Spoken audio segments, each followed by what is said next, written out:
దేవునికి స్తోత్రం కలుగును గాక.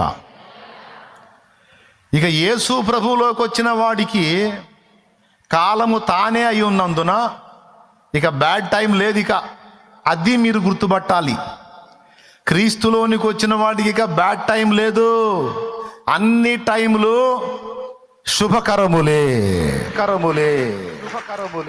నేను చెబుతున్నా, యేసులోనికి రానంత వరకు నీది బ్యాడ్ టైమే. ఎందుకంటే అసలు టైం ఆయన గుడ్ టైం, అదృష్టం. యేసులోనికి నువ్వు రాకపోతే నీ కాలము వ్యర్థకాలము, నష్టకాలము. ఇక ఇతరత్ర ఏమన్నా అనుకో, క్రీస్తులోనికి వచ్చావనుకో, ఇక ఆ కాలమే తానై ఉన్నందున నీ పరిస్థితులన్నిటినీ ఆయన బ్యాలెన్స్ చేస్తాడు.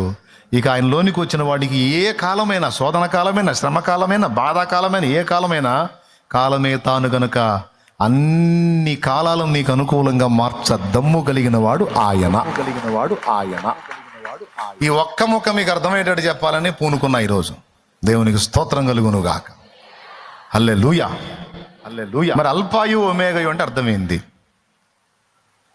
ఆదియు అంతము నేనే అని, టైము నేనే అని మాట్లాడుతున్నాడు.